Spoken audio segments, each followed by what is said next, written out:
in Chicago, the NFL's 100th season kicked off. Bay Packers defeated the Chicago Bears by a score of 10-3. Sunday, the fun continues. 13 games on that docket, and then Monday night concludes week one with the traditional ESPN Monday Night Football doubleheader. Welcome to NFL Friday, to another season of NFL Friday. Hello, friends, and welcome to the season premiere of Strictly Sports NFL Friday. I am your host, Anthony Florio, as always, joined by good old MF Michael Fletcher, by Michael Bullock, and tonight, the three of us are going to navigate through the waters that is week one. Last night, we started it off, the Green Bay Packers defeating the Chicago Bears by a score of 10-3, and go figure. Last season ended with a defensive battle. This season opens with a defensive battle. So, you know me. I want to get right into the action. So, I'm going to open forum this. Whoever wants to give a brief thought about what we saw last night, any takeaways or what have you. MF, all right, you're ready. So Michael Bullock, last night. Well, this is what you could say was a typical defensive battle that we saw, and I don't know about you, Florio, but did it remind you of what we saw back in February? Super Bowl 53, absolutely. I mean, it had a feeling of that, but I'll tell you what, this was a statement win for the Green Bay Packers, and what a nice debut for head coach Matt LaFleur. I mean, yeah, it was a defensive struggle, but I think they just made a statement to the Chicago Bears saying, "Hey, don't count us out of the NFC North." So, a nice start for Green Bay, but don't worry, Chicago, you'll still be in it for the remainder of the season. Absolutely, so, absolutely. Yeah, but I said, this to me was a statement win for the Packers, showing us, hey, don't count us out of the NFC North race. Didn't I tell you on our preview show? Remember when I made that bold prediction that Green Bay was going to win this game, and look what happened. Lo and behold, I was right. So yes, and let's hold our horses. It's only one game. It is only one game. Yes, it is. Absolutely. The way I feel about this game, it goes like this. Hats off to the Green Bay Packers. They definitely won it. But the thing was, it wasn't the most prettiest of games, but Green Bay's defense is actually better than we expected it. Yes, I don't think none of us saw Green Bay's D was going to step up and outplay Chicago's D. Aaron Rodgers had a good game. He was consistent. 203 had a big touchdown in the game, and that was the proof. But now there's been a lot of talk and a lot of people starting to question, is Mitchell Trubisky the answer in Chicago? For believe it or not, guys, we got to sell a quarterback controversy in Chicago. Whoa. We do. That's something we're gonna have to look at next week when we get into the Bears game next week. But for right now, yes. But like I said, it's like one game. We can't judge Trubisky after just one game. That's exactly right, Bullet. And there's really nothing more to say about it. I mean, a huge win for the Green Bay Packers because now 5 of their next 6 games are at home. So that is huge for them. So we'll see what happens. Big win. So Aaron Rodgers finding Jimmy Graham for the score. And it looks like the Bears have their kicker of the future in Eddie Pinheiro after the whole Doink controversy. We all remember that in the wild card game back in January. So really nothing more to say on this. Not the prettiest of games. I mean, it was a game that good old MF Michael Fletcher definitely enjoyed because we all know MF is our defensive guru, whereas I am the offensive guy. So, but don't worry, those high-scoring games will come soon enough, and I believe Sunday will have one at least. So with all that being said, let's dive into the rest of the schedule for week number 1 of this 100th National Football League season, and we got a good one to start it off with here. The Sunday slate, we started off with a game that will be seen on Fox. The Los Angeles Rams, the NFC champion Los Angeles Rams, and they will be squaring off against the Carolina Panthers at Bank of America Stadium in Charlotte on Fox. And on the call for Fox, it will be Chris Myers, Daryl Johnston, and Laura Oakman. And the spread favors the Rams, but it's only a 1.5 point spread. 1.5 in favor of the LA Rams. A lot of history between these two, dating back to their old days in the old NFC West. And the series history favors the Carolina Panthers. 12-8, Carolina leads it. Their last meeting was in 2016 in LA. The Panthers won that one 13-10. Rams last beat the Panthers in 2010. That was a 20-10 win. That was in St. Louis, back in the St. Louis days. So I believe I have all the schematics out of the way for this one. So let's get into our notes here. And they're not as detailed as they were in previous years, but it is still good enough. It's definitely good enough. So it's divided into a few categories here. The first one is what to watch for. And let me find it here. Okay. What to watch for? Don't be surprised if Cam Newton tests his throwing shoulder early with at least 2 deep throws, probably to Curtis Samuel, to make the Rams play honest. He also won't be hesitant to run. He led the Panthers in rushing in last year's opener. Bold prediction, Todd Gurley will rush for more than 100 yards and will add a touchdown. He returns to the state where he grew up for the first time as a pro and is coming off arguably his most challenging offseason because of endless chatter about his left knee. The stat to know, Jared Goff led the NFL with 116 completions of 10-plus air yards last season. The Panthers, meanwhile, gave up 16 passing touchdowns of at least 10 air yards last year, tied for the third most in the NFL. And for my young friend from church, Josh Avery, this one's for you, brother. You encouraged me to do this. What to know for fantasy.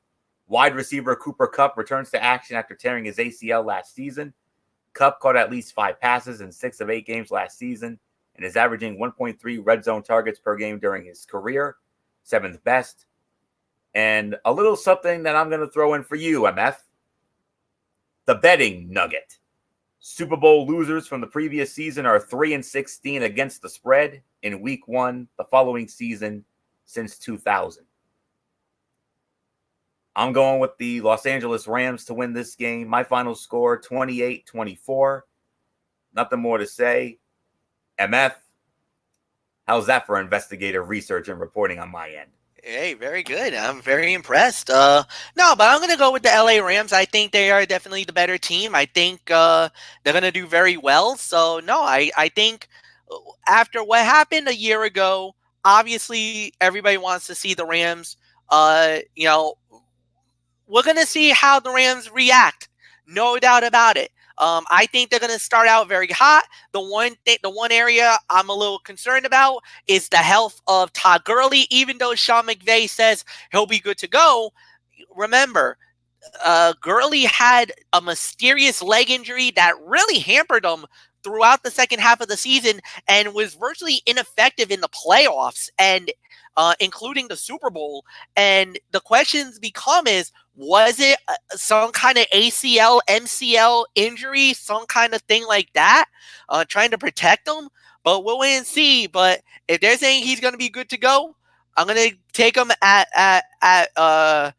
word, at face value. So we'll wait and see what happens. But at the end of the day, I'm going to also say the Rams should win and nothing more to say. So, Mike Bullock, I'll give it to you. Yeah, and the thing is, I mean, Todd Gurley, I mean, in that divisional playoff game against the Cowboys, he actually ran for over 100 yards. But then in the NFC and championship game in the Super Bowl, I mean, he was a non-factor. I mean, because of, like you said, because of that, whatever that injury was that he had on his leg. I mean, could have been like a sprained ACL. I mean, who knows? I mean, the only person who knows, guys, is that it's Todd Gurley, and you know he ain't going to say anything about it. No way. So I think for the Carolina Panthers, if they want to have any chance of beating the Rams, I think they need to do what the Patriots did in the Super Bowl against the Rams. They got pressure on Jared Goff early and often. They covered up their receivers, especially Brandon Cooks, and yeah, and that's what really helped them. So the problem here is, guys, I mean, the Panthers last season, they were 27th in the league in sacks. But now they have switched to a 3-4 defense and will look to apply pressure with Mario Addison and rookie Brian Burns working at outside linebacker. So, and yeah, we got to watch that shoulder of Cam Newton. I mean, it could be, who knows how it's going to be. Yeah, and for the Rams, of course, one of the big things is, of course, they have two new guys on defense with Clay Matthews and Eric Weddle. And the one big concern when it comes to the Rams offensively is their offensive line. So, but in the end, I mean, and of course, the one thing that the Panthers really have to do on offense as well is, of course, is to try to guard a man who's won the Defensive Player of the Year award back-to-back years, and Aaron Donald. So that's going to be no easy task. But in the end, I got the LA Rams winning this one as well. I'm going to go 31-28 Rams over the Panthers. So nothing more to say, Florio. Let's move right on to the next game. And this next game features maybe the most hyped team of the offseason, the Cleveland Browns, as they open up at home in the Dog Pound. They're going to be hosting their old division rival, the Tennessee Titans. This game will be over on CBS. And on the call for this one, hello, friends. Jim Nantz, Tony Romo, Tracy Wolfson will be at the Dog Pound for this one. Cleveland is opening up as a 5.5-point favorite. Cleveland leads the all-time series between these two, going back to the Houston Oilers days, 35-30. Their last meeting was 2 years ago in Cleveland. Tennessee won an ugly game, 12-9 in overtime. Browns' last win against Tennessee was 2015. That was a 28-14 win. That was also in the Dog Pounds. So, MF, we started with you here. Cleveland, the Cleveland Browns, without a doubt, no team has had more hype going into the offseason than this team has. And this Sunday, it's opening day. We'll find out if this team is for real or not. Absolutely. No doubt about it. But I would say this. The Cleveland Browns are definitely the darlings of the NFL this upcoming season. A lot of people are riding high on this team after getting Odell Beckham Jr., doing a whole bunch of other moves during the offseason.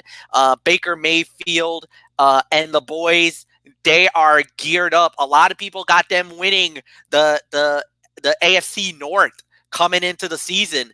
They got them as the favorites to win the North Division.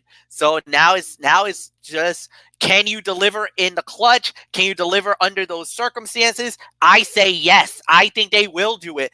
I think they'll win their first game. It's going to be a tough game, but give me Cleveland to win. Michael Bullock, I give it to you.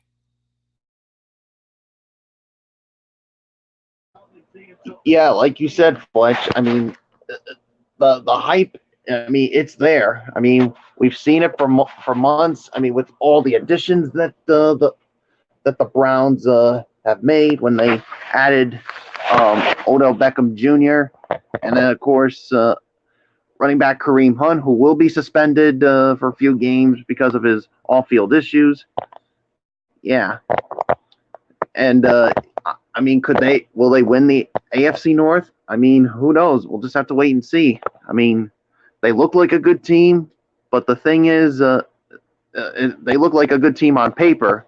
And what do we always like to say, guys? Championships aren't built on paper. You need to go out there and prove it on the field. Baker Mayfield was really good when he took over, but can he do it in his first full season?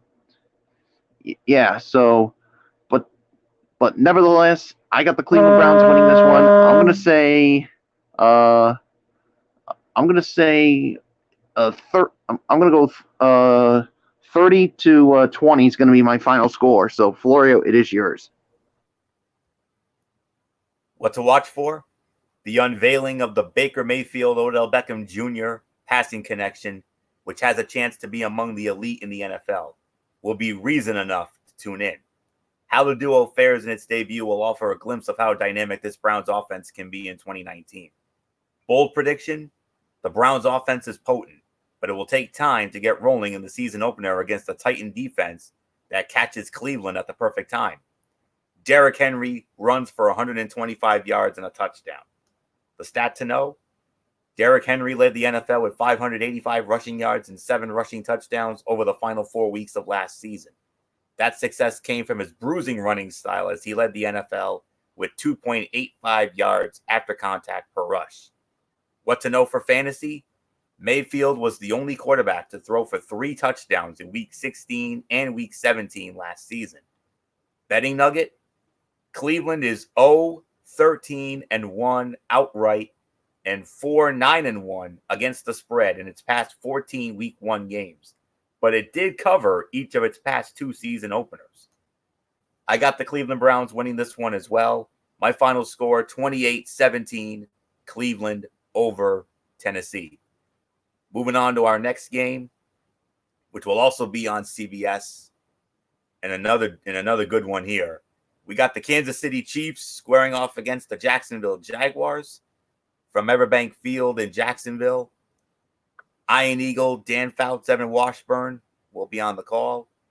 And Kansas City opening up as a 3-point favorite. Series history: it's even. These two teams are tied at 6-6, with the Chiefs having won each of the last 4 meetings. Last year, they won in Kansas City 30-14 at Arrowhead. Their last meeting in Jacksonville was 2013, and Kansas City won by a score of 28-2. And the Jaguars last beat the Chiefs in 2009, and that was in Jacksonville, 24-21. So, Michael Bullock, we start this one off with you. I seem to remember going into last season, a certain someone wasn't very high on Patrick Mahomes, but oh boy, did he shut you up in a big, big way. Not just me, Florio, but Michael Fletcher as well, because he said the same thing too. But yeah, I mean, all he did was throw for 50 touchdowns and became the NFL MVP. So, and an interesting thing when it comes to Jacksonville, I mean, last year they were 3-1 to start the season, and some would say that the downfall was when they lost to the Kansas City Chiefs in that game, and that pretty much went into a disappointing season. So, yeah, I mean, Kansas City, I mean, comes in, as many people are saying, they're the favorites to get to the Super Bowl.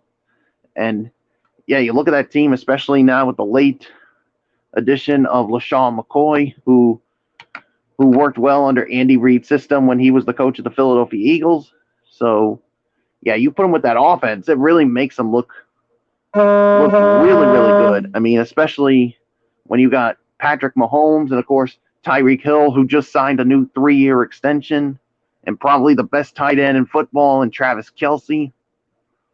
But yeah, watch out for Jacksonville. I mean, they could be a team to keep an eye on that could have a bounce back year. I mean, especially now when you got former Super Bowl 52 MVP Nick Foles as the starting quarterback. This offense could be an improvement. And of course, when you got that defense, obviously that looked really good. So to me, I got the Kansas City Chiefs winning this one. I'm going to say my final score is going to be, I'm going to say 41-28 is going to be my final score. So nothing more to say. Florio, it's yours. Yes, indeed. And What to watch for? Nobody is really sure what to expect out of the Jaguars offense under new coordinator John DeFilippo and quarterback Nick Foles. Can the Jags score 30-plus points? That's what it will probably take to beat the Chiefs, who look just as potent as they were last season. Bold prediction? Patrick Mahomes will throw at least 2 touchdown passes. That might not sound like a big deal for a QB who threw 50 of them last season. But remember, the Jaguars were the only team to shut him out in that category in the regular season last year. Stat to know, Tyreek Hill scored on each of his first 2 touches of the 2018 season against the Chargers, a 91-yard punt return, and a 58-yard reception. He has a league-high 302 receiving yards in season openers over the past 2 years, but the Jaguars did limit him to only 4 receptions for 61 yards in Week 5 last season. What to know for fantasy? Mahomes posted the best fantasy season ever by a quarterback, 417.1 points. But the Jags are the 4th best defense against quarterbacks since Doug Marrone took over in 2016.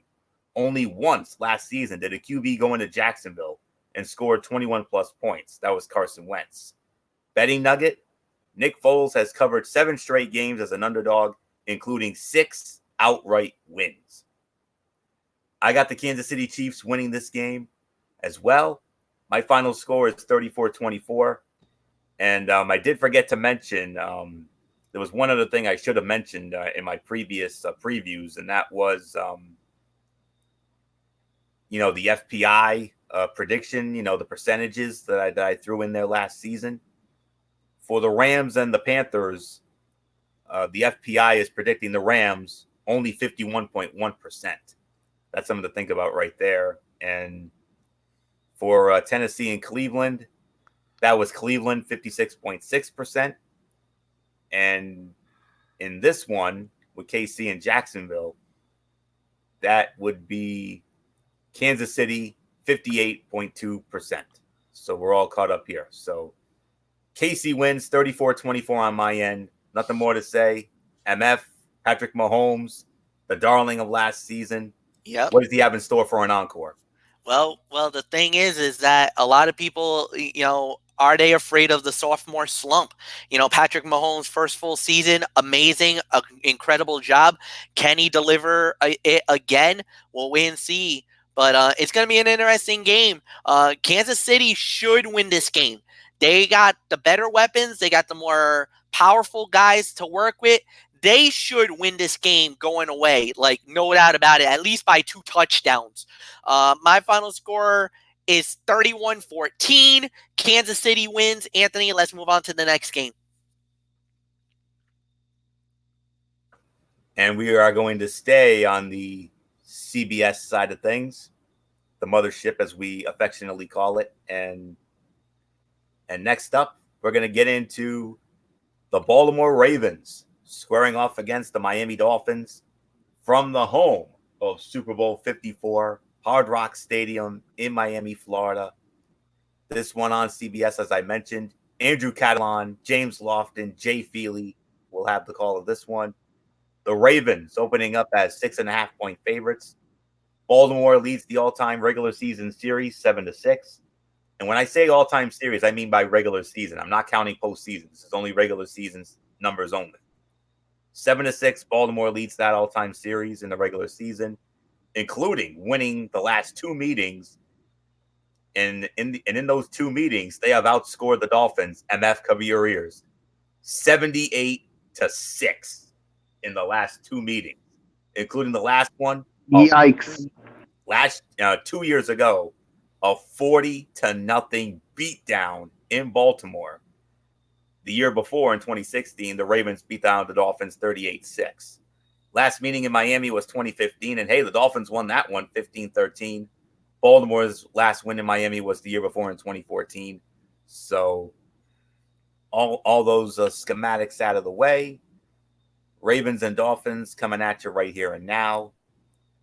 What to watch for? Dolphins coach's eyes widened when Baltimore quarterback Lamar Jackson was mentioned this week, and they highlighted his passing game improvement from year 1 to year 2. Coach Brian Flores said this is not a one-trick pony. Bold prediction, Jackson gains over 100 yards rushing.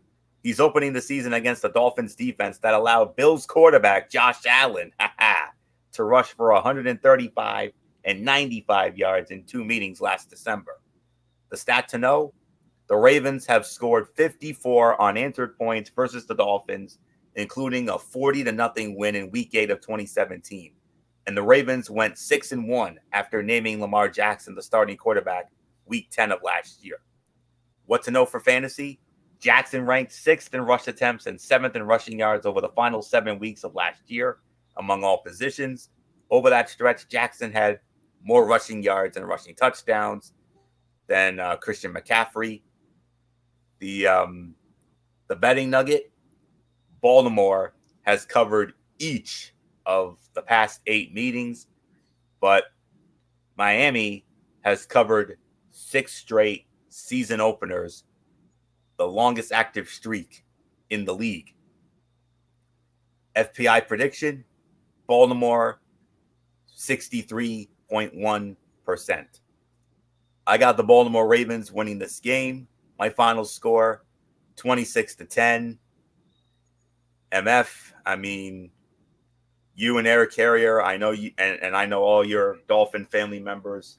I know you guys are dreading this year. I know this is going to be a quote-unquote hard times year for your Miami Dolphins, and it's not, and it does not start easy. You've got Lamar Jackson and the Ravens coming to town. Oh boy. Yeah, and the thing is that when we were going into this, I was a little more confident with the team that we had.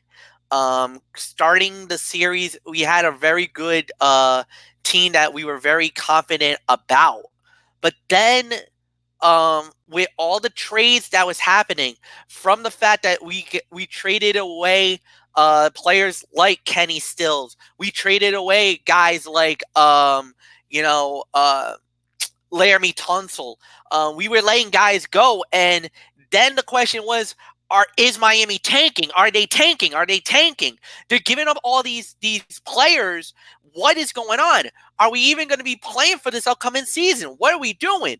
Well, at the end of the day, the coaching staff is saying, no, we're not throwing it away. We're not doing this. We're not doing that. But at the end, you wonder what Miami is going to do. So obviously, the Ravens are amazing. Their defense is always top-notch. Their running game is good. The way we got to beat the Ravens is make Lamar Jackson one-dimensional. Easier said than done. Miami has been notorious for letting the running game get out of hand. So if they can keep it close, I think an upset could happen. But even me as a professional, and I got to keep it 100%, I can't put loyalty or anything about it.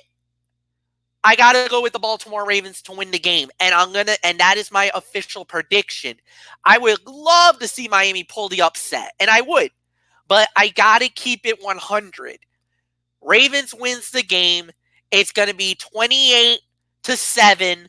I think the Ravens beats the Dolphins. Michael Billick, I give it to you.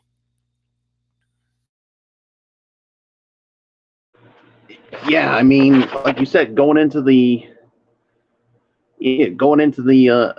season, I mean, before all these, I mean, Miami looked like they had an all right team, not a good team or great team, but a good enough team. But then when you trade away Laramie Tunsil and Kenny Stills, yeah, some would now wonder if this team is tanking.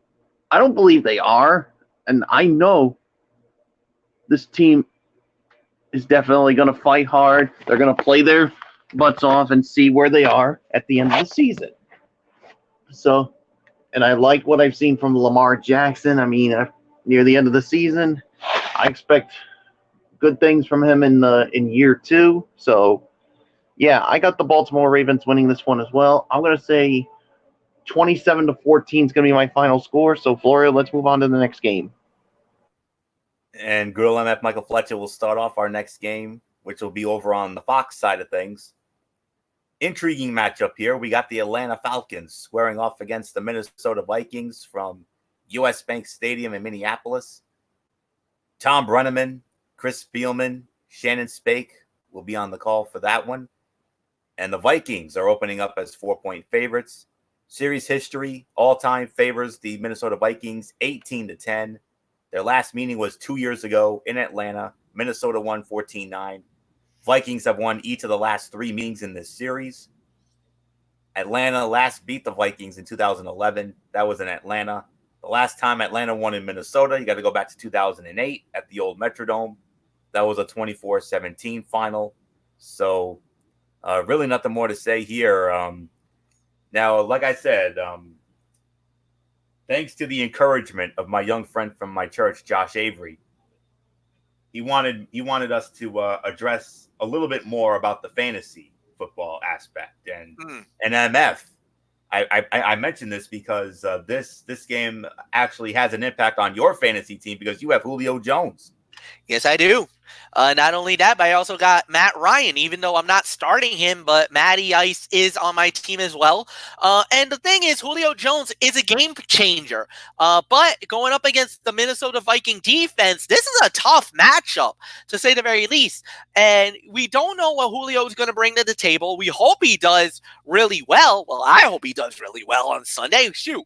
But at the end of the day, it's really what we're going to see. Normally when you're in Minnesota, that's a tough place to play, especially in that stadium. So I mean, at the end of the day, I'm going to go with Minnesota to win it, but it's going to be close, guys. My final score is 20-13. I got Minnesota eking out a victory over the Atlanta Falcons. Michael Bullock, I give it to you.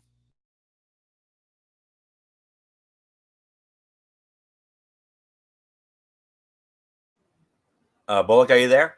Okay, Yeah, I'm here. Okay. Yeah. Like you said, this is an intriguing game. I mean, obviously, Minnesota. I mean, both teams got a lot to prove. They got a lot to prove this season, especially. I mean, Minnesota, of course, coming off, of course, an appearance in the NFC title game 2 seasons ago, and of course, Atlanta, of course.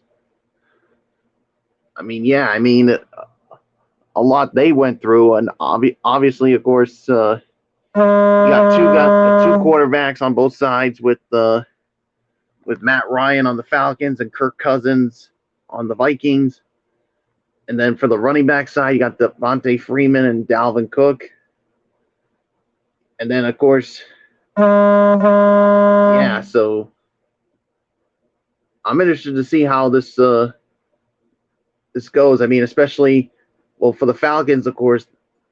I mean, they're getting. Of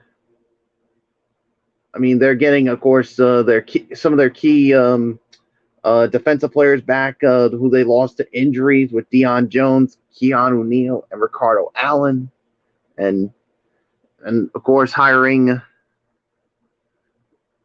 and of course with a new defensive coordinator. So some would say the defense is going to get better. So we'll just have to wait and see how everything goes. But to me, as of right now, I'm going to slightly go with the Minnesota Vikings in this one. I'm going to see 27-24. Minnesota wins this. Florio, it's yours. The Julio Jones, Xavier Rhodes matchup is always popcorn worthy. A healthy Rhodes limited Jones to 2 catches for 24 yards in 2017 during one of his best years as a pro, but he is coming off a season riddled with injuries. Bold prediction: Miami Friends and former Florida State Seminoles Dalvin Cook and Devontae Freeman will each go for 100 rushing yards, but it's Cook and the Vikings who come up with the win. I'll get to that in a minute. Stat to know: Matt Ryan's 4,924 passing yards were 3rd in the NFL last season, but the Vikings gave up only 196.3 passing yards a game, also 3rd in the NFL. So MF, I think you did the right thing not starting Matty Ice here. What to know for fantasy? The Falcons have given up the most running back receptions in each of the past 4 seasons, and Cook ranked 7th among running backs in receptions last December. Betting nugget: Mike Zimmer is 52-29-2 against the spread as a head coach, the best mark by any coach in the Super Bowl era, minimum of 50 games. including 29, 12, and 1 at home. I have the Minnesota Vikings winning this game as well. I think it'll be a close one. My final score, I'm going to go 24-21 Minnesota over Atlanta. So nothing more to say here. Let's move on to our next game. Back over to CBS's side of the ledger. And a nice vintage, old school AFC East showdown right here. My Buffalo Bills squaring off against the New York Jets at MetLife Stadium in East Rutherford, New Jersey on CBS. And I can confirm, gentlemen, that this is the game we're going to get on our local CBS affiliate, WPRI 12. Kevin Harlan, Rich Gannon, and Amanda Balionis will be on the call. The Jets are opening up as 2.5-point favorites. Buffalo leads the all-time series 61-55. Both teams split last year. Both teams winning on each other's home field. Buffalo winning in MetLife 41-10. And the Jets winning in Buffalo. We'll address that when the Jets go to Buffalo later this year. And the Jets last beat the Bills at home the year before, 2017. That was a 34-21 final. So, Michael Bullock, you started off here. Buffalo Bills, New York Jets. Tough one to call here, if I'm being honest. Yeah, I mean, like you said, you got an old school fashion rivalry from the division. Yeah, and of course, yeah, I mean, the Jets, they made some moves in the offseason. Obviously, of course, with Sam Darnold now going to be the everyday quarterback, and of course, now with the additions of running back Le'Veon Bell and linebacker C.J. Mosley on both sides of the ball. So, yeah, and of course for the Bills, I mean, they're looking to trying to build from a disappointing 6-10 season after making the playoffs the year before, and they enter the season with a revamped offensive line that includes 8 new starters, including 4 on the offensive line. And the only returning starters are second-year quarterback Josh Allen, left tackle Dion Dawkins, and fullback Patrick DiMarco. The defense of the Bills, which ranked second overall last season, returns mostly intact, with the only departure, which is the retiring Kyle Williams. So, yeah, it's going to be interesting to see how the defense they'll hold up Le'Veon Bell. So, man, it's not an easy game for me to call. So, but to me, I'm sorry to do this to you, Florio, but I'm going to go with the New York Jets to win this one. I'm going to say 28-24 is going to be my final score. So, nothing more to say. Florio, it is yours. What to watch for? Jets running back Le'Veon Bell makes his much anticipated return to the NFL after sitting out the 2018 season because of a contract dispute with the Steelers. And second-year QBs Sam Darnold and Josh Allen, who are close friends, meet for the second time in what figures to be a long personal rivalry within the AFC East. Darnold leads Allen 1-0. Bold prediction, Devin Singletary will score 2 touchdowns. The rookie running back has a role on the ground and in the passing game, and will find his way into the end zone in both capacities Sunday. The stat to know, Josh Allen averaged 10.5 air yards per attempt last season for Buffalo, the second highest rate in the NFL, but he completed just 37% of his throws more than 10 yards downfield, which was the worst mark in the league. What to know for fantasy? Le'Veon Bell was running back 2 the last time we saw him 2 years ago, averaging 22.8 points a game. And there were 4 running backs last season who scored over 25 points in a game against the Bills: Marlon Mack, Melvin Gordon, Leonard Fournette, and James White. Betting nugget, the underdog has won 5 of the past 6 and 9 of the past 11 meetings between these two teams outright. And I just want to make sure. I think I mentioned Minnesota was the FPI prediction in the last game, 59.2%. In this one, the Jets are the FPI prediction, 59.3%. It's a very tough game to call. I mean, my gut, I don't know why, but my gut is telling me to go with the Jets. But, of course, my heart is telling me to go with Buffalo here. Hey, Maron. Bullock has the Jets winning. It pains me to do it, but I'm going to take a chance, and I got to go with the Jets here. The Jets are the favorites. I mean, they're at home, and a lot is being made about the Jets this season. And the Bills recently let LaShawn McCoy go, so it'll be close. But I think the Jets will just pull it out here. 21-20. I got the Jets winning. It's just like with MF. I of course I want to see my team win, obviously, but I just don't know. I mean, that's not an easy place to win, MetLife. So nothing more to say. 21-20, the Jets win, but I would not be surprised if my team were to steal one here. So nothing more to say. MF. This is a game that we used to call many times back in the day, back in our AFC East days. The Bills and the Jets. Always fun when they get together. They get together on Sunday at MetLife. So MF, what says you when it comes to the Bills and the Jets? This is going to be a tough game. This is actually one of the toughest games of the week to call. At least for me, this is one of the toughest games to call this week. And I hate to do it, Anthony, but I agree with you guys. I'm going to go with the New York Jets as well. I just think defensively, they're a little better than Buffalo, not by much. Sam Darnold, I think, will definitely have a better game. But it's just the mere fact that they got Le'Veon Bell. I think that's the ultimate X factor. I think Le'Veon Bell is going to be an absolute workhorse in this game. And if you can stop him, I think you got a great shot of winning.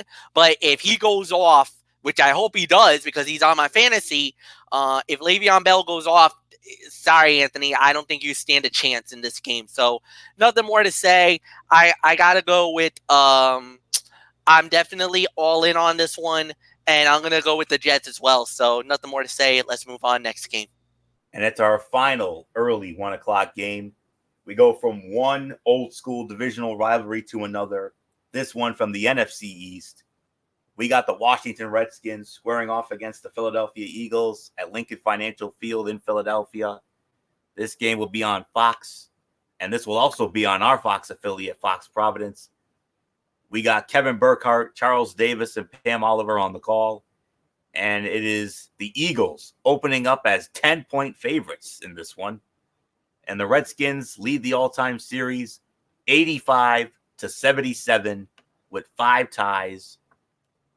The Eagles have won each of the last 4 meetings in this series. The Eagles swept both meetings last year and the year before in 2017.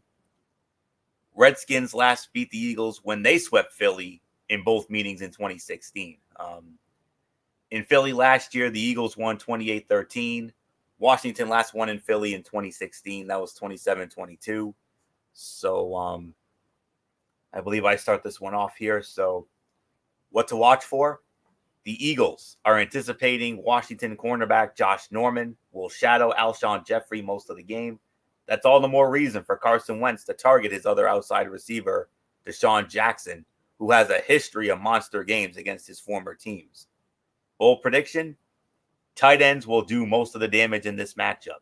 The Redskins' Jordan Reed will catch 5 passes for 70 yards and a touchdown, and Eagles tight end Zach Ertz will continue his domination of Washington with 7 catches for 80 yards and a score of his own. Stat to know, the Eagles are 8-2 in their past 10 season openers, tied for the best season opening record in the NFL with the Broncos and Patriots during that span. Meanwhile, the Redskins have lost 5 of their past 6 season openers. What to know for fantasy? Carson Wentz was one of 3 quarterbacks to throw for 300 yards and multiple touchdowns against the Redskins last season. And the betting nugget, Philadelphia is 5-1 against the spread in its past 6 season openers, and Washington is 1-5 against the spread in that same span.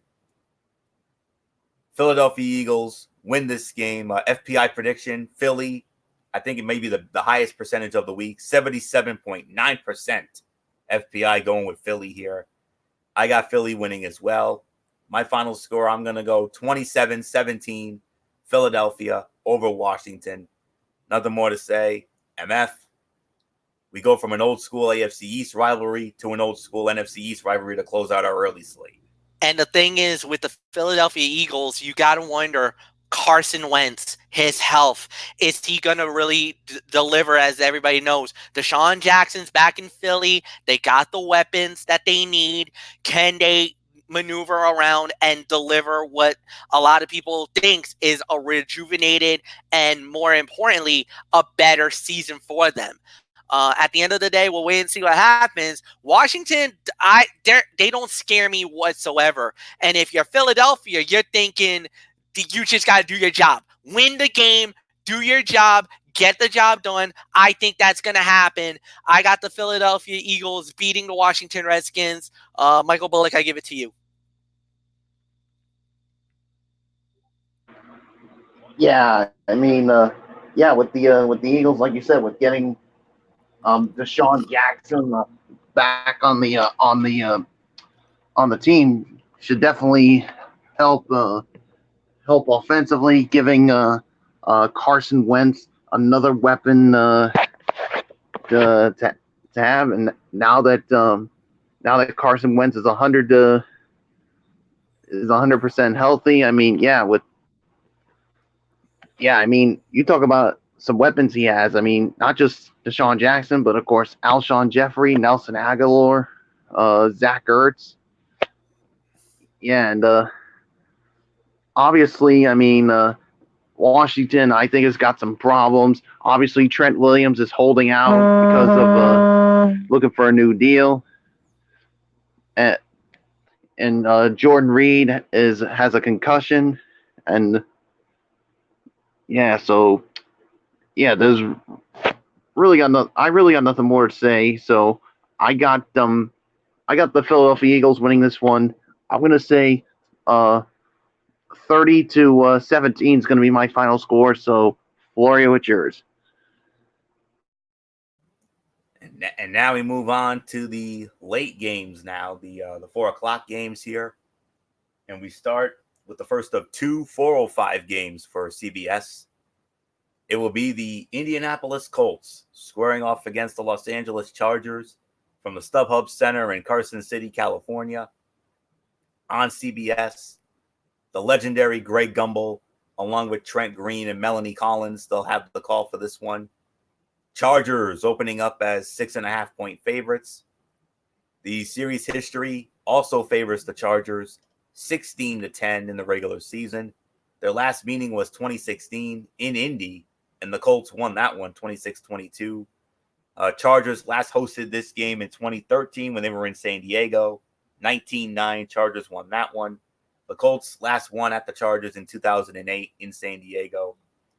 And that's basically it. So it's good old MF Michael Fletcher who starts us off on this one. And MF, I mean, a couple of weeks ago, we were all blindsided by the surprising retirement of Andrew Luck out of nowhere. Yep. If Andrew Luck does not retire, this game would have been one of the high games of the week. Oh, yeah. No doubt about that. But, it is what it is. Andrew just felt like it was his time to leave. And, I commend him. I commend him for what he felt. He just lost interest in the game. He lost the love of the game. And a lot of the times with injuries and everything else that was happening, you kind of have to get into his mindset. I know the fans were angry, and I know the fans were like, well, why you left us in a lurch 2 weeks before the season started. I get it, and I truly get why the fans are angry. But with everything that happened, I kind of felt bad for Andrew Luck. It was a tough situation. Now the team is going with Jacoby Brissett. Good luck to him. He did have a start against the Dolphins, played really well, did get hurt, but, he did very well. Now you got to rely on him to deliver the goods against a Charger defense that's better than they were a year ago. A lot of people has the Chargers very high this upcoming year. The other problem is Melvin Gordon. He's not playing. That means the running back game, that means Austin Ekeler is really going to have to step up. Can he do it? We'll have to wait and see. But at the end of the day, this is going to be an interesting matchup. No doubt about it in my mind. But I do have the Chargers winning the game. And Michael Bullock, I give it to you.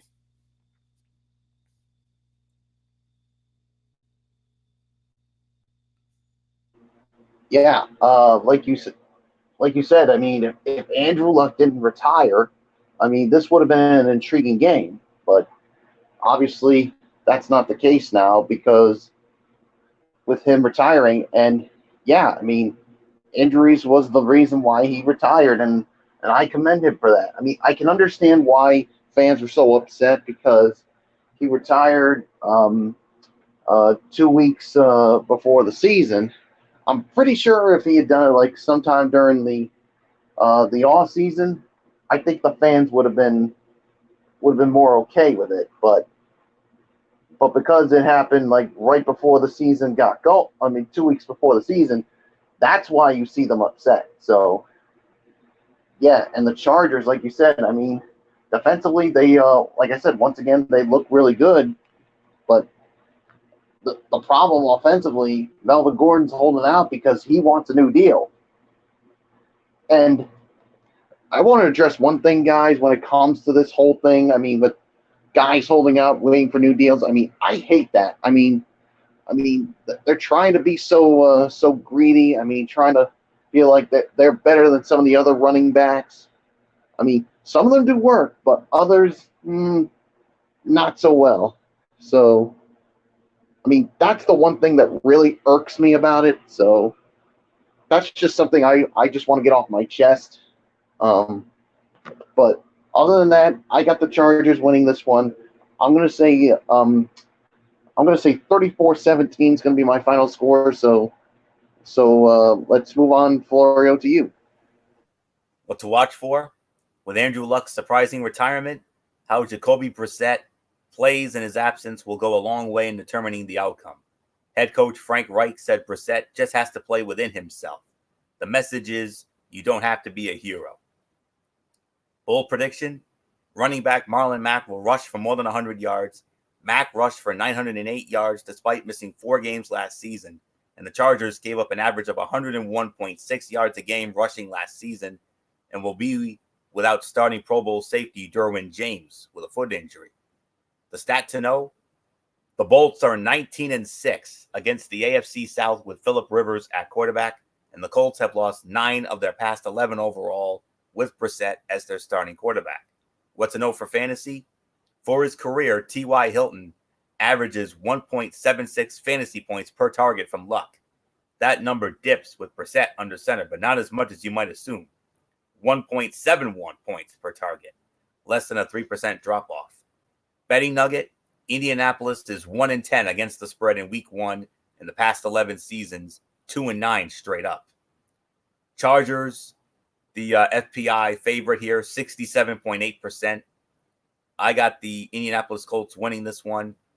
Los Angeles Chargers winning this one, 23-20 Chargers over the Colts.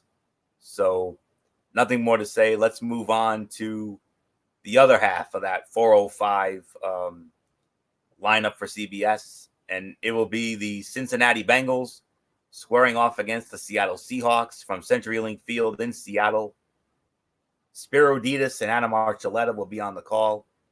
Seattle opening up as a 9.5-point favorite. Cincinnati leads the all-time series 10-9. Their last meeting was 2015 in Cincinnati. Bengals won that one 27-24 in overtime. They last met in Seattle in 2011. Cincinnati also won that one 34-12. Seahawks last beat the Bengals at home in 2007. That was a 24-21 final. So there's really really nothing more to say here. Michael Bullock, you start this one off here. Cincinnati and Seattle. And Seattle just got themselves a major upgrade on their defense with the acquisition of Jadeveon Clowney. Oh yeah, they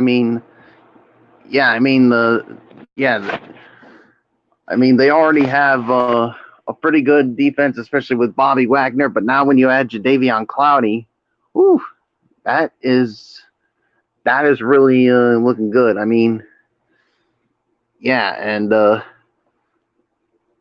that's going to be a huge challenge for the Cincinnati Bengals and first-year head coach Zach Taylor. Yeah, I mean, they're really going to have to really protect Andy Dalton in this one.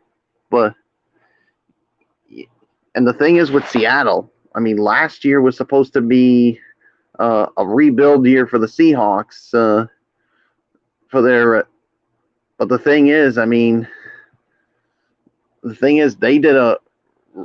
were really good. I mean, with their recommitment to being a run-first offense, and Seattle basically won 10 games and got in as a wild card. So, yeah. So the thing is, I mean, I'm expecting. I mean, Seattle. Who knows what we can expect them? Could they be in the playoffs again? We'll just have to wait and see. But in the end, I got the Seahawks winning this one. I'm going to say my final score is going to be. I'm going to go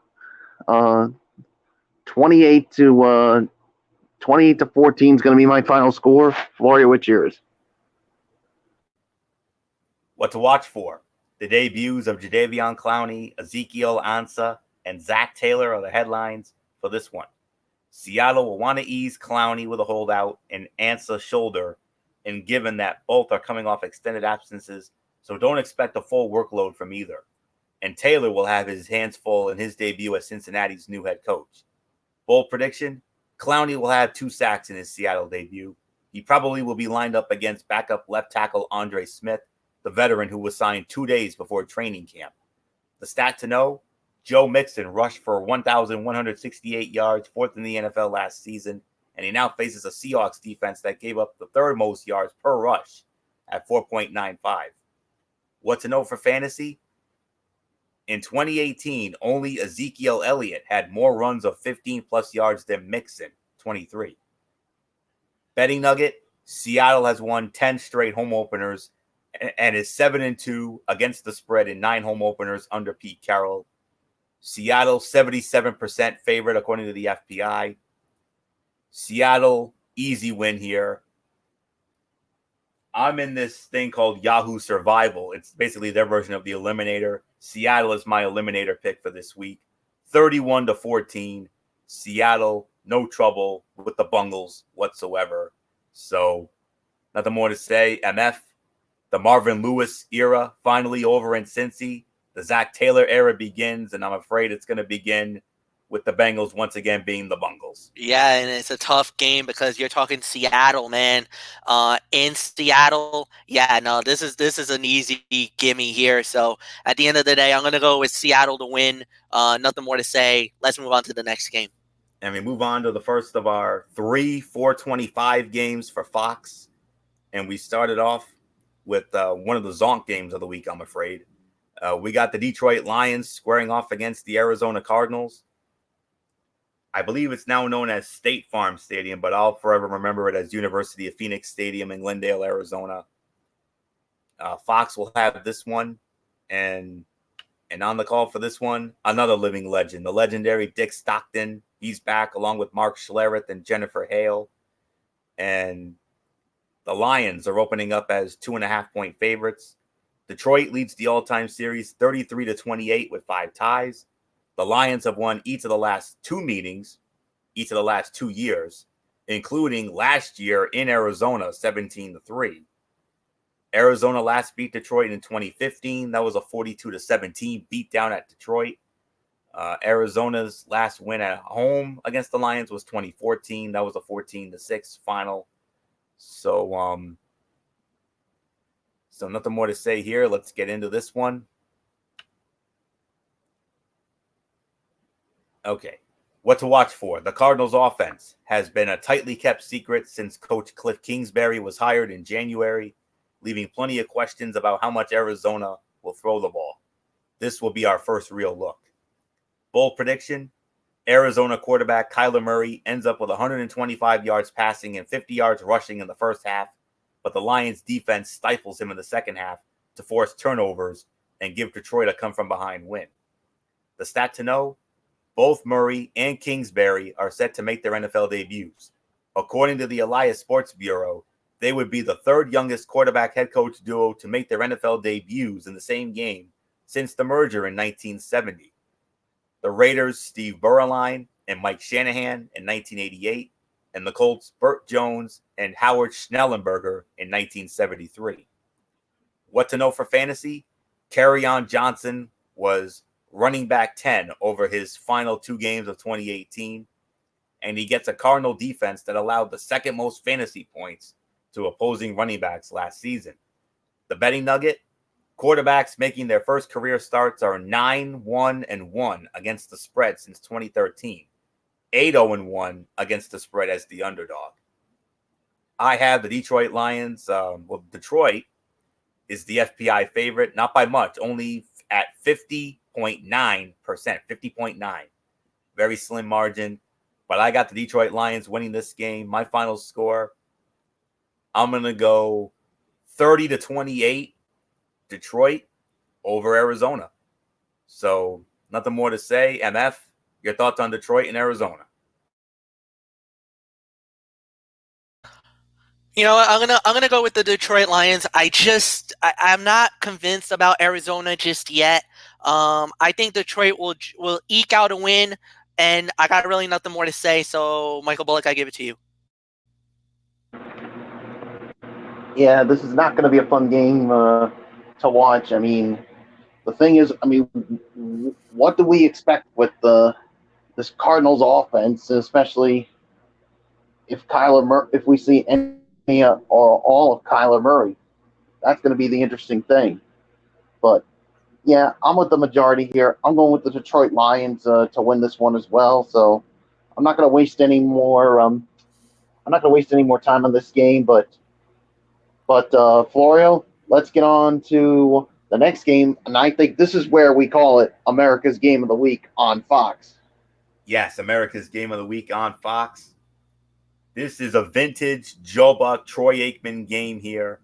The New York Giants squaring off against the Dallas Cowboys, AT&T Stadium, Jerry World, Arlington, Texas. Yes, it's America's Game of the Week. You know what that means. Joe Buck, Troy Aikman, Aaron Andrews, they'll be there. Cowboys opening up as 7-point favorites. Dallas leads the all-time series 66-45 with 2 ties.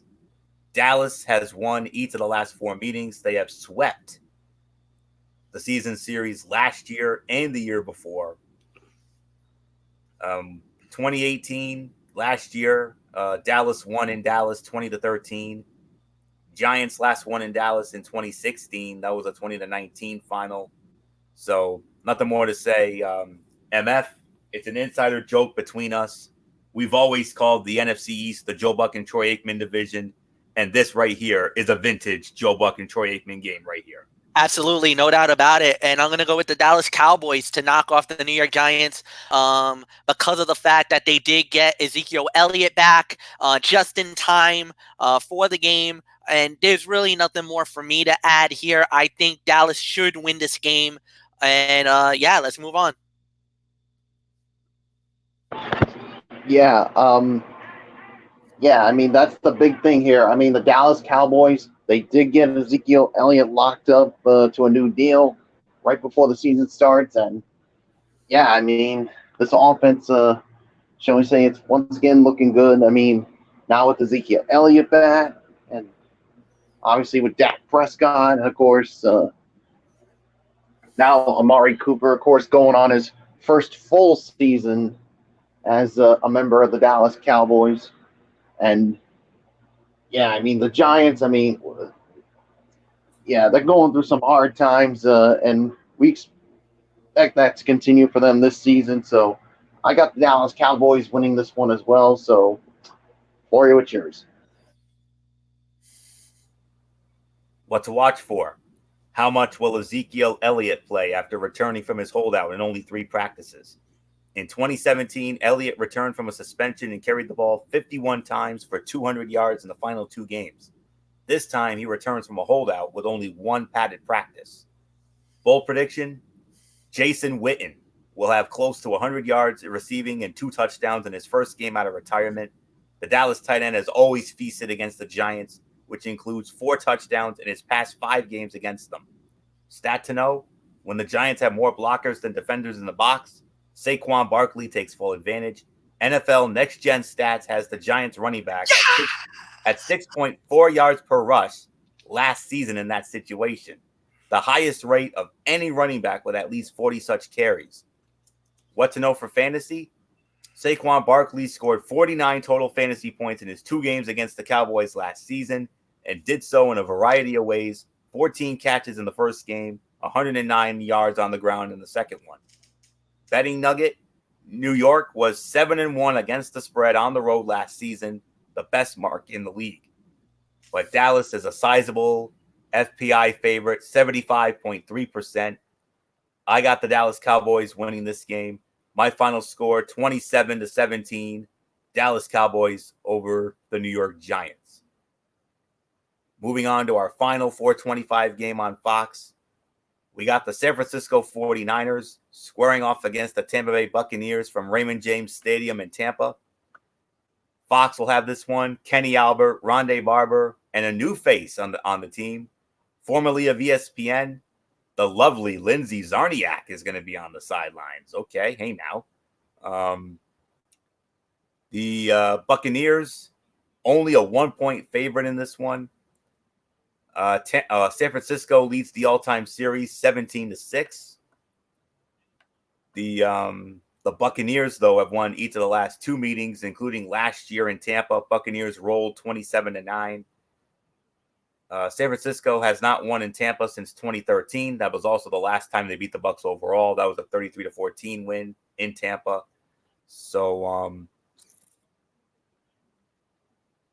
I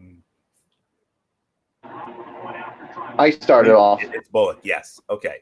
All right, Michael Bullock, we started with you. San Francisco, Tampa Bay. How's your old backup going to do in this one, Jimmy G?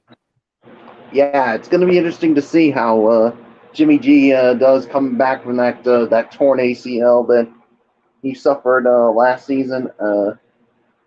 Yeah, I mean, a lot of people were expecting much more improvements from the 49ers last season before Jimmy G got hurt. Yeah, so it's going to be interesting to see how he does in his first game back. So, yeah, so there's really nothing more to say. This game, who knows what you're going to expect. Especially when you got Jameis Winston at quarterback,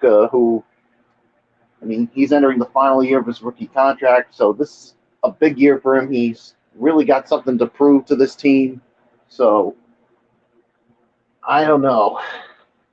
So, to me, I'm going to give a slight edge to the Tampa Bay Buccaneers to win this one because it's just the question of how Jimmy Garoppolo is going to do coming back from a torn ACL. How's he going to look moving around?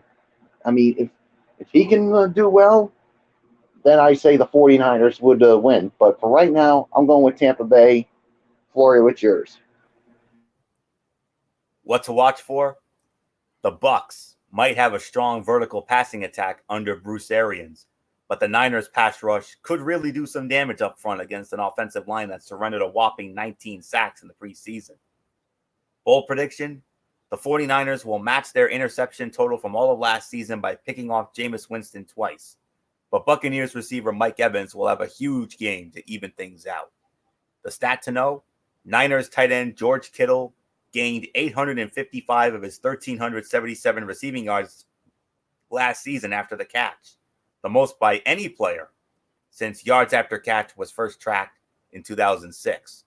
What to know for fantasy? Only 2 teams gave up more deep touchdown passes than the 49ers last season, and Winston led the league in air yards per pass attempt. Betting nugget, San Francisco is 0-7 against the spread and straight up in its past 7 games, where the total was in the 50s.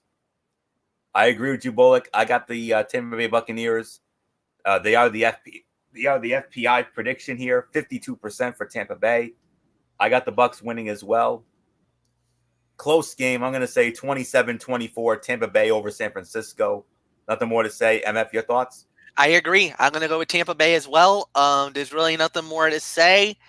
It's time to go to Sunday Night Football, and oh my goodness, what a game. Such a game that it's the Tony and Mikey special, the first one of it the is. season. The Tony and Mikey special, and it's only fitting we started off here. And here we go. Sunday night, the season premiere of Sunday Night Football on NBC. It's the Pittsburgh Steelers squaring off against your reigning, defending, undisputed Super Bowl champion New England Patriots from Gillette Stadium in Foxborough. You know who's on this one. We saw them last night. They're already in midseason form. Al Michaels, Chris Collinsworth, Michelle Tafoya. They have it. Patriots opening up as 5.5-point favorites. Pittsburgh leads the all-time series 15-12. They last met in Pittsburgh last year. Steelers won 17-10. They last overall met in Foxborough in the AFC Championship game a couple of years ago. New England won that going away 36-17. Their last regular season meeting in New England was 2015. New England won 28-21. Steelers have not won in Foxborough since 2008. That was the year, of course, Brady was out. So all the schematics out of the way. And now Tony and Mikey are going to take you through this one. And we'll also get Bullock's thoughts on it as well. So hello, friends. What to watch for?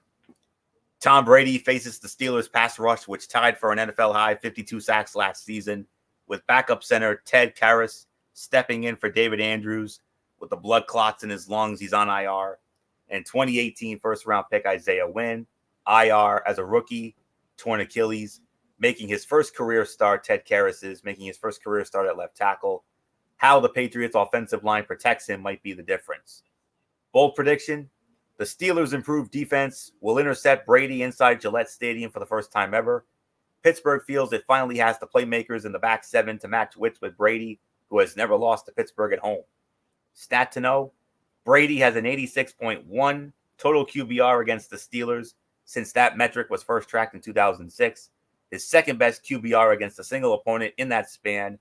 The only one higher was against the Chicago Bears, 91.8. What to know for fantasy? In Sony Michel's past 4 games with at least 15 carries, playoffs included, he ran for 7 touchdowns and averaged 22.3 fantasy points a game. Good for me because I got Sony Michel on my fantasy team.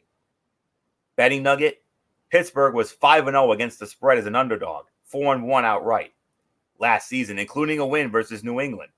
But Brady is 7-3-1 against the spread against Ben Roethlisberger. New England, 65.1% FPI favorite. It's going to be a close game. It's always fun when they get together. I got the New England Patriots winning this one by a hair. 27-24. New England opens up the defense of their 6th Super Bowl championship. Banner night. You got to give it to the champs here, like them or not. So nothing more to say. I'm going to bring in the Phil Sims to my Jim Nance. That is good old MF Michael Fletcher and MF. Here we go again. And how many of these games have we done over 25 years? Oh my God. I mean, you're talking about a countless a number times when I was the lead commentator, times when you were the lead commentator. This is one of those matchups that is absolutely phenomenal. There's really nothing more to say. Excitement, great matchup, great game. Always exciting when it's banner night, and that's what this one is. It's gonna be a great match. It's gonna be a great game. But at the end of the day, I'm gonna say it. I'm gonna go with the New England Patriots to win the game. It's gonna be a tight game. It's gonna be a good matchup. But I just think New England's better. So give me the Patriots to win it. I'm gonna say 21-17. Michael Bullock, we know your history with the love of the New England Patriots. But just give me your thoughts on the game and try to be not so biased. Well, I'm going to try to be a little bit of both bias and professional because, I mean, come on. I mean, with this show, I still got to be professional. Come on now. But yeah, I mean, like you said, I mean, it's going to be interesting to see how the Patriots' offensive line is going to be, especially now with David Andrews on IR with those blood clots in his lungs. We wish him nothing but the best. And it's also going to be interesting to see how this offense is going to look in the post Rob Gronkowski era. If you've been living under a rock, Gronk recently retired from football back in March. Yeah, so I think Brady's going to have to rely on guys like, of course, the Super Bowl MVP Julian Edelman, and of course, newly acquired Demaryius Thomas, and of course the running game, obviously with Sony Michel, and let's not forget James White as well. And this defense, I mean, looks really good for the Patriots this season. Whether they get it done or not, that remains to be seen. I mean, Pittsburgh, I mean, who knows? I mean, now with they no longer have Le'Veon Bell and Antonio Brown. I mean, you still got Juju Smith-Schuster, and it's going to be interesting to see how this offense operates this season. So, but yeah, there's no way the Patriots are losing on Banner Night. I'm actually going to go with the same score that they beat them in 2015. 28-21 is going to be my final score. With that being said, Florio, let's move on to our Monday Night Football doubleheader. First half of that Monday Night Football doubleheader on ESPN. Good one here. The Houston Texans squaring off against the New Orleans Saints from the Mercedes-Benz Superdome in New Orleans. The A team of Monday Night Football, Joe Tessitore, Booger McFarland, Lisa Salters. You notice no Jason Witten because Jason Witten came out of retirement. He's back with the Cowboys now. So Joe Tessitore and Booger McFarland, the two of them, along with Lisa Salters for Monday Night Football this year. Saints opening up as a 6.5-point favorite. The series history between these two is even, 2-2. Their last meeting was 2015 in Houston. Texans won 24-6. Last meeting in New Orleans was 2011. MF, you should know. You and Eric Silva called this game, and oh boy, did you have a lot of fun with this one. New Orleans won that one 40-33. MF, one of the few times MF had fun calling an offensive shootout because we all know how much he loves defense, but there was no defense that day. But anywho, home teams won every meeting between these two. So that's something to think about right there. So, MF, we started off with you. The last time Houston and New Orleans met in New Orleans, 2011, you and Eric Silva, that was the year you came out of retirement to take over for 1 year as lead commentator, and you said this was your favorite game of that year. Oh yeah, without a doubt. And it just was amazing how that did. And so I mean, it was awesome. So I can't believe it. It was a remarkable win. It was a remarkable outcome, and I'm happy. I'm absolutely positively happy with this game. I got New Orleans winning it. I think they're going to be the better team, no doubt about it. And yeah, I don't know. We'll wait and see what happens. So yeah, Michael Bullock, I give it to you. I got the Saints winning. Yeah, this to me is going to be a fun game here. I mean, especially when you got how that offense of the Saints will do against that Texans defense, and you got to wonder how the Saints are going to be after that devastating overtime loss in the NFC Championship game, where so many people say they got screwed out of that game by that non-pass interference call. So, but I think they'll put that out of their mind and focus on this new season. It's where they can start from scratch. And can the Texans have another good season and get back to the playoffs with Deshaun Watson as their quarterback? And with this defense, it's going to be interesting to see. So to me, I got to go with the New Orleans Saints as well. Nothing more to say. Florio, it's yours. What to watch for? Saints players and coaches have downplayed the idea of a hangover effect from the NFC Championship game, but it sure would help them move on if they could win their first season opener since 2013. Bold prediction, Drew Brees throws for 400 yards. The Texans defense lost Tyrann Mathieu, Kareem Jackson, and Jadeveon Clowney this offseason, and even with some new additions, Brees and Michael Thomas could take advantage of the Texans secondary. Stat to know, Brees becomes the sixth different quarterback to start a season opener at age 40 or older since 1950. Listen to this lineup, guys, joining Tom Brady, Brett Favre, Vinny Testaverde, Warren Moon, and Johnny Unitas. And the Saints are 20-6 at home in prime time under Brees, 2-0 last season. What to know for fantasy? Kiki Kuti is unlikely to play, and Will Fuller went over 100 receiving yards with a touchdown in all 3 games he played with Kuti inactive in 2018. Betting nugget, Houston quarterback Deshaun Watson is 7-2 against the spread as an underdog in his career, 4-5 straight up. New Orleans, 65.3% favorite. I got the New Orleans Saints winning this one. Final score, 35-20, New Orleans over Houston. Final game of the night, the other half of the Monday Night Football doubleheader, approximately kicking off at 10:20. The other game is at 7. This one's at 10:20. Another old school divisional rivalry from the AFC West. The Denver Broncos squaring off against the Oakland Raiders from the black hole of the Oakland Alameda County Coliseum. And listen to this announcing crew. Very interesting lineup here. Steve Levy with Brian Greasy, Louis Riddick, and the beautiful Diana Rossini.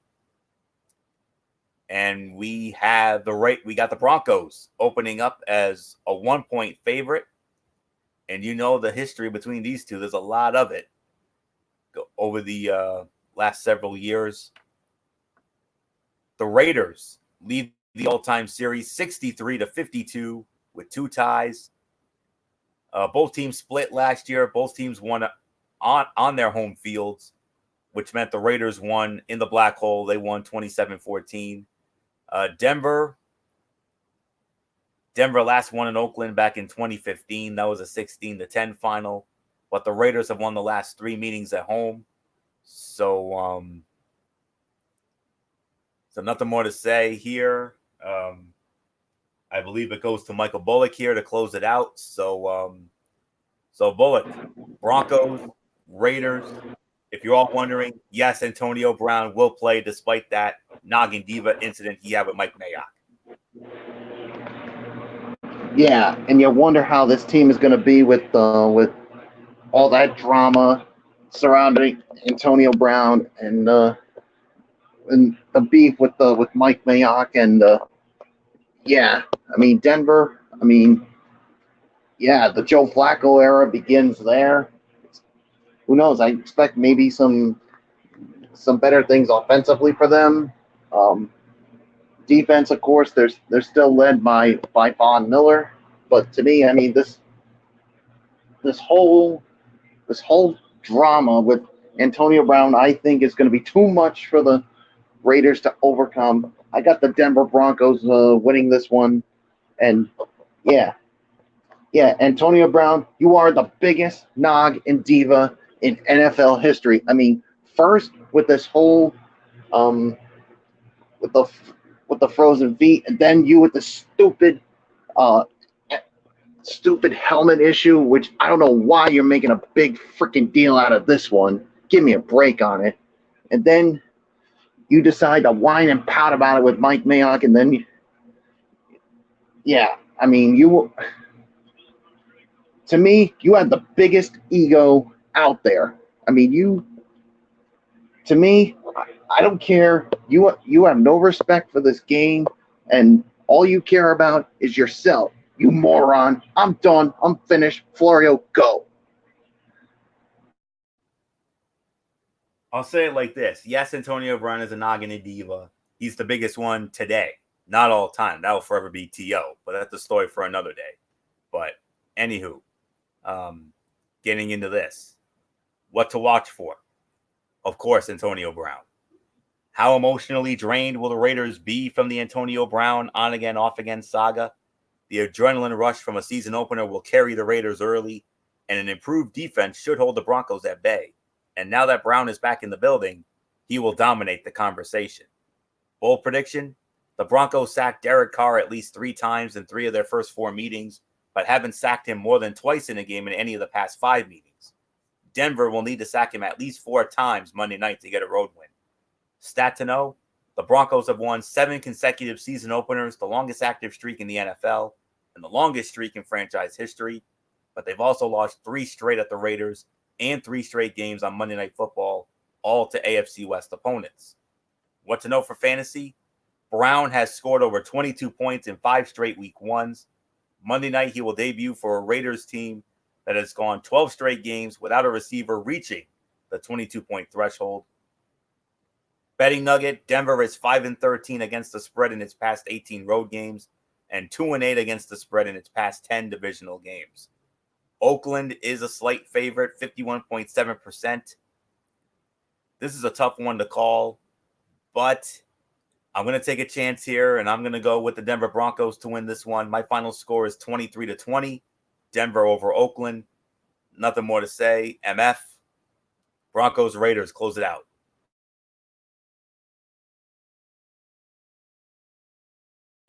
Tough game to call. Don't really know if I have a clear-cut winner, but I will say this. I'm going to go with I'm actually going to go with the Broncos. I think the Broncos will find a way to win this game with Philip Lindsay. I think Joe Flacco will do a decent job. I think the just the drama with the Raiders going on, I just think they're not going to be fully invested, and I just think that the Raiders are going to lose this game. So nothing more to say. Anthony, we're done. Yep, and that will put the bow on the season premiere of NFL Friday for this week. We want to thank you all so very much for tuning in. No power rankings this week because it's the first week. Next week, however, we'll have them. So MF has already left for the night. Obviously, he's got work commitments. So Michael Bullock, come on in. Let's do the shout outs, and then I will set up the very exciting future content coming up. All right. Of course, we thank you all so very much for tuning in for this edition of NFL Friday this week. Of course, shout out to all of our tremendous fans and viewers out there who continue to support all of our shows. Of course, shout out to all of our super fans out there. You guys know who you are. To all of our friends from our high school days, you guys know who you are. To all of our local personalities from 6, 10, and 12.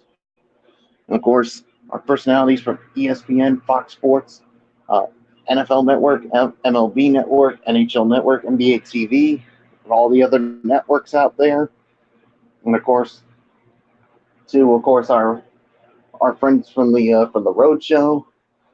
Of course, the current hosts, Will, Brendan, and Michaela, and of course the former co-hosts, Mary Larson and Megan Mooney, and of course our friends from the group outing that me and Florio and at times Fletch goes on too. So shout out to all you guys out there. So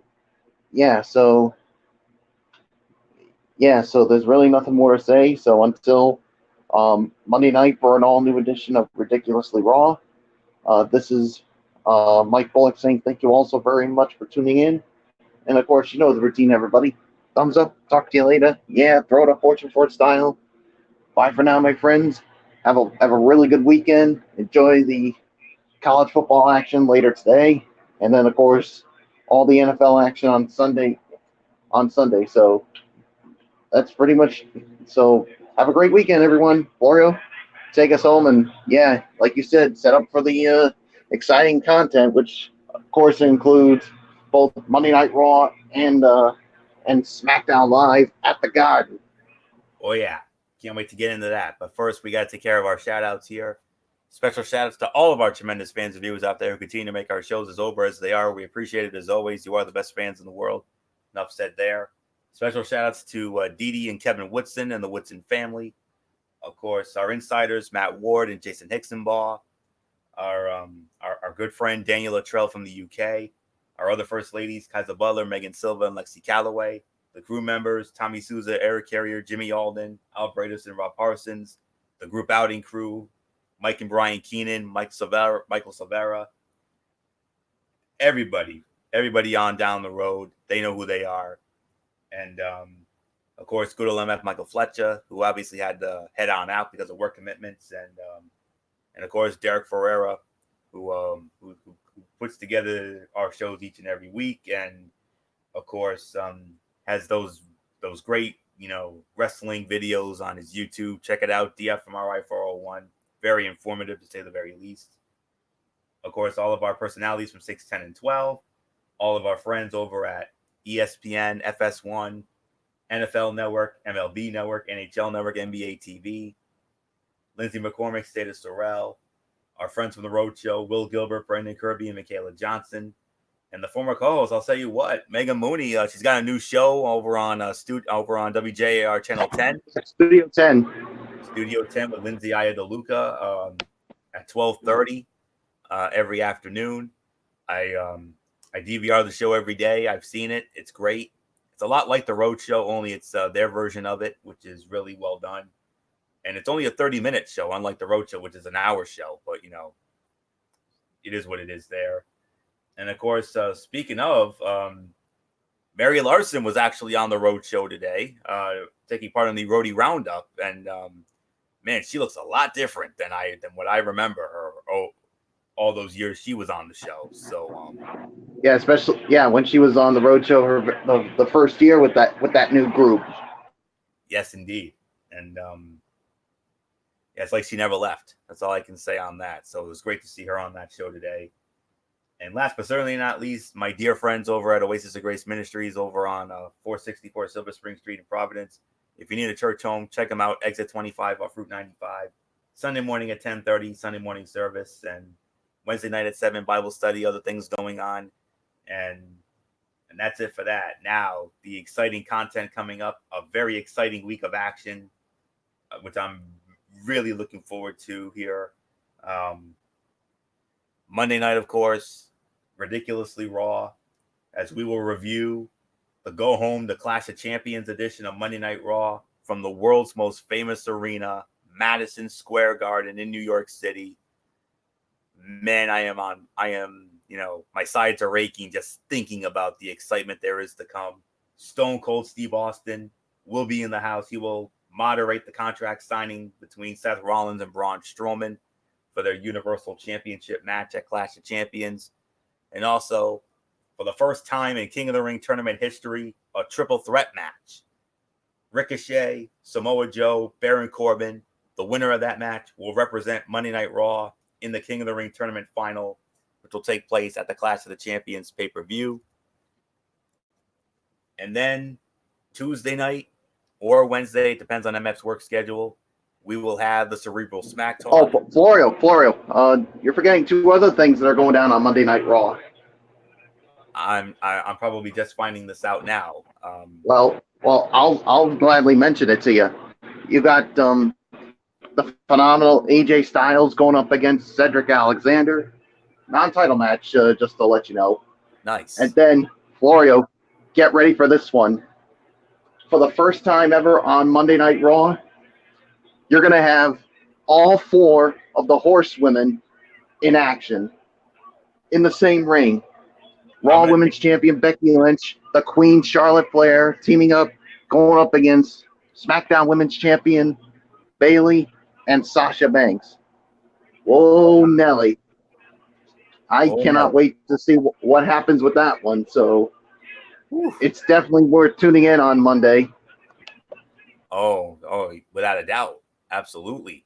So we will definitely check that all out Monday night. And, of course, my Tony's take on 205 Live and Impact Wrestling. And then from there, either Tuesday or Wednesday, depending on MF's work schedule, we got the Cerebral Smack Talk. SmackDown Live, their go-home show for Clash of Champions. Also, from the world's most famous arena, Madison Square Garden, The Undertaker, the Phenom, will be in the Garden on Tuesday night. In what capacity, we don't know. But Derek Ferreira, he did some sort of a bold prediction video on his YouTube. Check it out if you're wondering what he has to say about it.